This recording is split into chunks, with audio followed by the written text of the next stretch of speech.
1 table spoon மல்லி, 1 spoon ஜீரகம். இந்த மல்லி ஜீரகத்தை நம்ம வறுத்து ஒன்றும் பாதியமாக நம்ம பொடி செஞ்சுக்கலாம். இதை அப்படியே கொஞ்ச நேரம் ஆற வச்சுட்டு நம்ம ஒன்றும் பாதியம் பொடி பண்ணி கொண்டு நம்ம எலும்பில்லா உப்பு இஞ்சி பூண்டு பேஸ்ட் சேர்த்து கொஞ்சம் வேக வச்சு வச்சுக்கணும். பொடி பண்ணிக்க போகிறோம். பொடி அழகாக நம்ம பொடி செஞ்சுக்கணும். 2 உருளைக்கிழங்கு நல்லா வேக வச்ச உருளைக்கிழங்கு நான் இதை கூட சேர்த்துக்கிறேன். கொஞ்சம் பச்சை மிளகாய் சேர்த்துக்கிறேன். நான் இதில் மிளகு பொடி சேர்த்துக்கலாம். இதில் கொஞ்சம் 1 ஸ்பூன் அளவுக்கு மிளகு, கொஞ்சம் காஞ்ச மிளகாய், இது ஏலக்காய் தூள் வாசனைக்கு கொஞ்சம் ஏலக்காய் பொடி சேர்த்துக்கலாம். பெப்பர் பொடி கொஞ்சம் சேர்த்துக்கலாம். பாருங்க, நம்ம வறுத்து பொடி செஞ்சதில் ஸ்பூன் சேர்த்துக்கலாம்.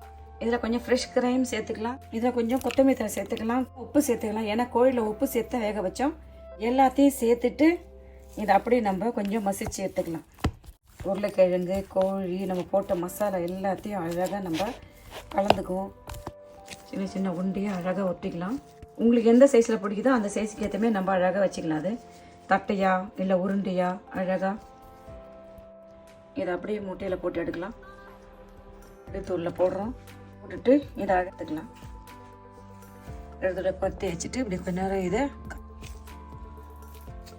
அப்படியே முட்டையில் போட்டுட்டு எடுத்து உள்ள பிரெட்டில் அழகாக நம்ம அப்படியே வச்சிடணும். இப்போ நீங்கள் செஞ்சுக்கலாம். வட்டம் நல்லா அப்படியே மாவு அப்படியே பாருங்க. எண்ணெய் அழகாக நம்ம எல்லாத்தையும் ரெடி பண்ணி வச்சுட்டோம்.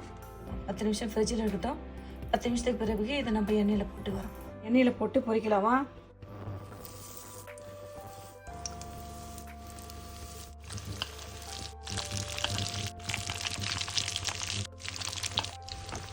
மிதமான சூட்டில் அப்படி எண்ணெயில் போட்டு நல்லா பொன்னிறமாக அழகாக நம்ம வறுத்து எடுக்கலாம்.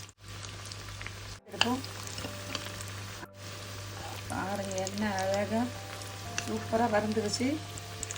போதும் பாருங்க, சூப்பராக இருக்குது. இது எடுத்துடலாம்.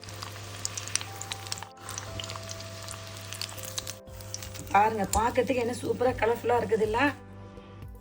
மிதமான சூட்டில் அழகாக நம்ம பொரிச்சு எடுத்துருவோம்.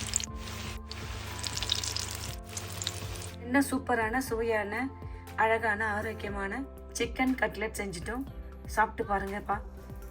பாருங்க, என்ன சூப்பரான சுவையான அழகான ஆரோக்கியமான சிக்கன் கட்லெட் நம்ம செஞ்சிட்டோம்.